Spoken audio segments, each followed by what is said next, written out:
You know, it was just about a week ago, I posted a video, my favorite speakers of 2023.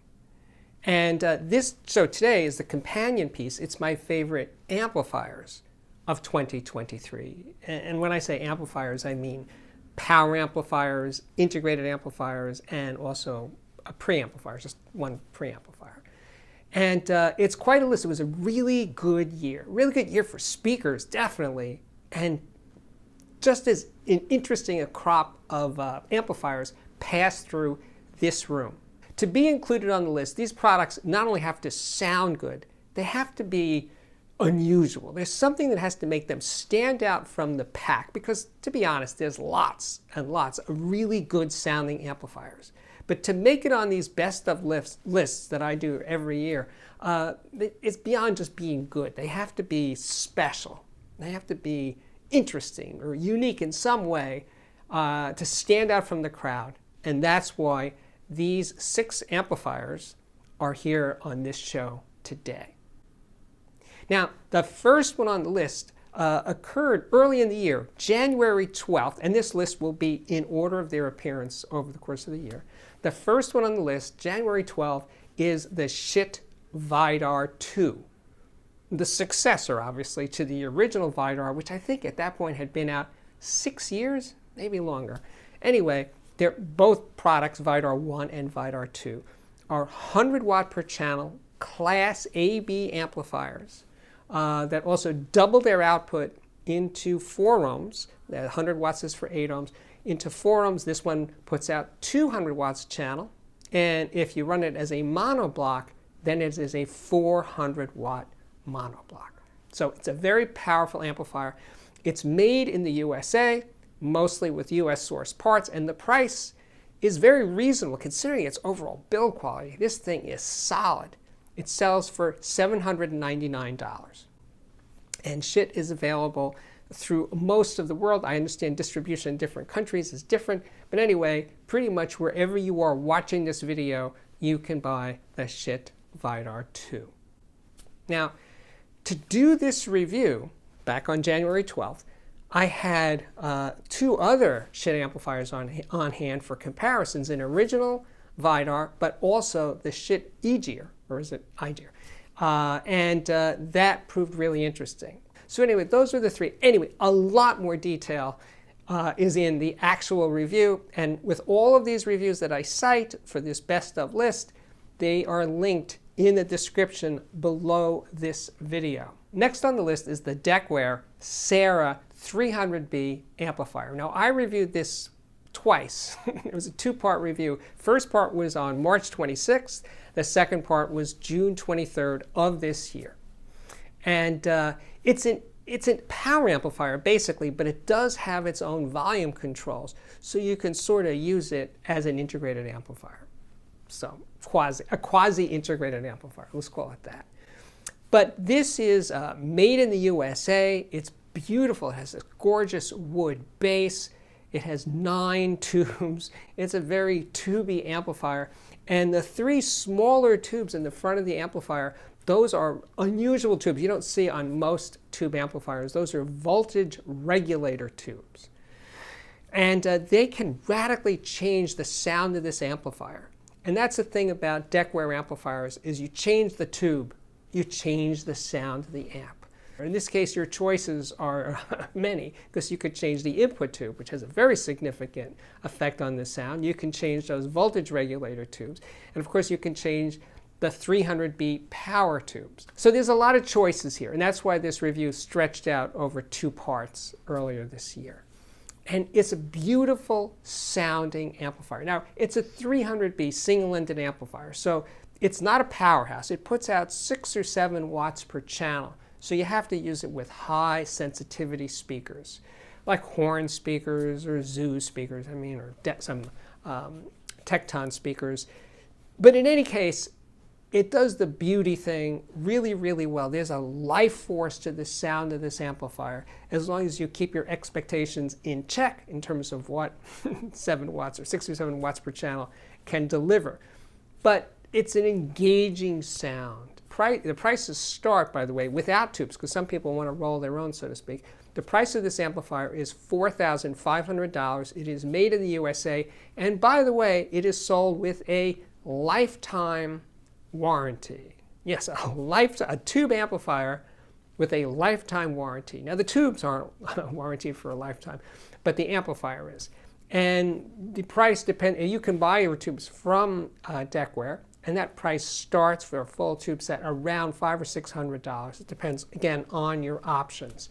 Now, it is a very, very special amplifier, even by Deckware standards. Of course, the catch with buying a Deckware product is there is a very long waiting list. And I gotta say, I hear from people who went through the wait with their various Deckwares that they bought, and most of them are extremely happy with their purchase. So it's part of the joy of buying a Deckware amplifier, is you got that anticipation aspect of it. But anyway, the Sarah 300B had to be on this list. On April 23rd, I reviewed the Heaven 11 Billy hybrid integrated amplifier. In this case, hybrid refers to the fact that it has a tube preamp section and a solid-state Class D power amplifier, all in one very compact chassis. It's only 17 inches wide. It's very sleek, very beautiful, just easy, a joy to use. That's what I'm looking for. That's what I'm searching for. It is a joy to use. It sounds, well, surprisingly tubey. And I say that because a lot of integrateds, they're hybrid like this, they wind up sounding like solid-state amplifiers. But this one, the tubiness of it is really accentuated. Now, Heaven 11, by the way, is a Canadian company. It has a very generous connectivity suite. So one of the cool things is you can choose your own knobs for this one. You could choose the solid marble knobs. Woo, they feel great. Nice and cool to the touch, by the way. Or these gorgeous wood knobs. There's a lot of options there. So knob feel is definitely above average. If I just listened to this amplifier without knowing it was a hybrid, I would assume it is an all-tube amplifier. It's that good in its sense of giving a glow to the sound, a 3D quality to the sound of music that I associate with really good tube sounding amplifiers, as opposed to tube amplifiers that kind of sound like solid-state amplifiers. Anyway, way more information with all of these best of this year, way more information in the actual reviews, and the links to those reviews are in the description below this video. On the 28th of May of this year, I reviewed the Gato PWR monoblock power amplifiers. These are 250 watts into 8 ohms, 450 watts into 4 ohms. It's a very, very powerful amplifier, although it's not a particularly large amplifier. It has unique, let's call it circuit topology. All of this is covered in detail in the actual review. The thing is, I've been listening to the 222 a lot lately because I'm reviewing a very expensive planar magnetic speaker that is not made by Magnepan. How's that? It's a hint to some of you. And this speaker gobbles up power. So I wanted to use something with a lot of juice, a lot of current capability, and that's where the 222 comes in handy. And these speakers are really fast, really super transparent speakers. And the combination of the two, the Gato and these soon to be known to you guys, planar magnetic speakers, the review is going to come out in early January.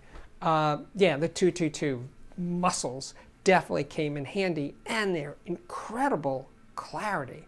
I'm listening to percussion and I'm listening to, really dense music, and I can hear each individual line so clearly.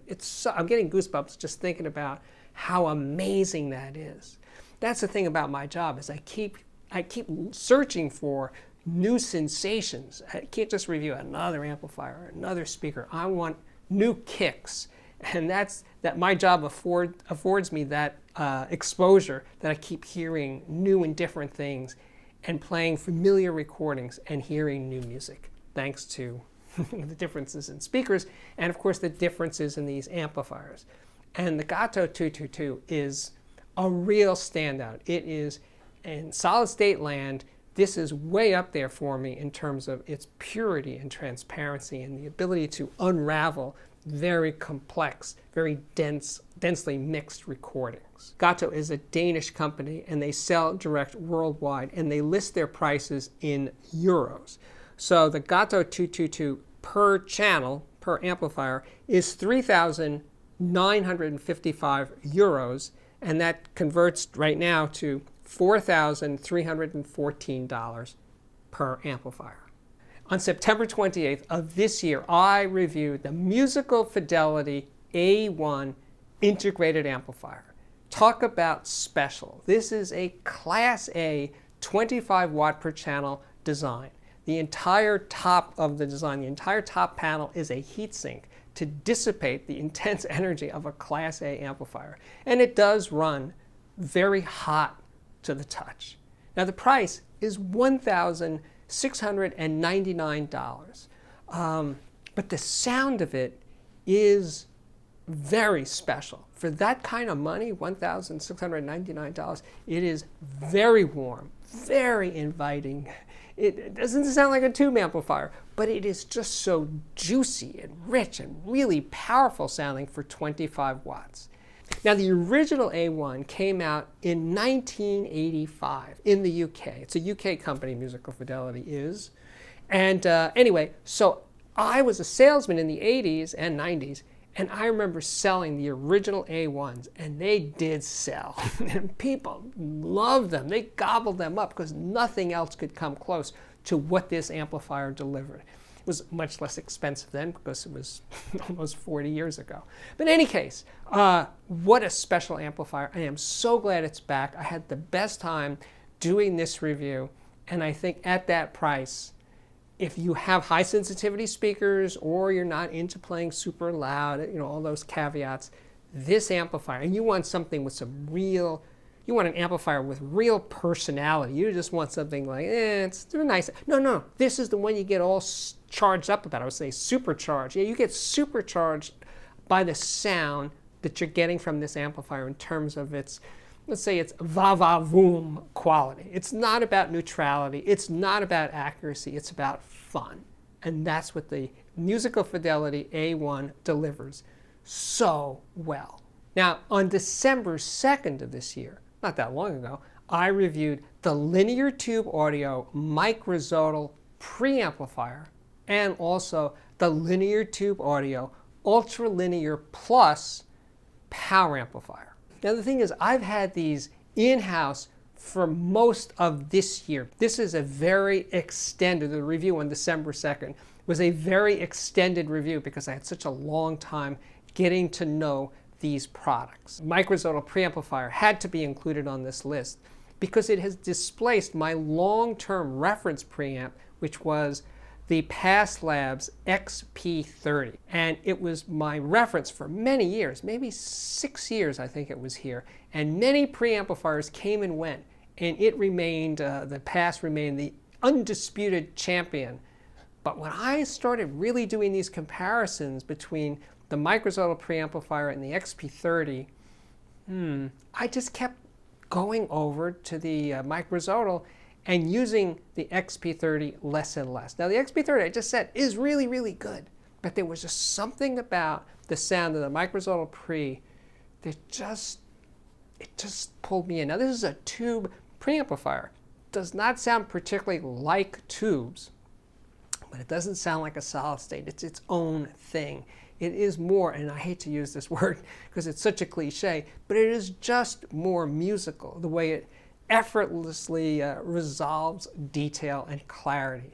It's not in your face, it's not lean, it's not warm, it's just right. It just, I don't know, it just, as I said, this went on for almost a year of listening to this preamplifier, and I kept saying, I got to do a review, and it just kept putting it off.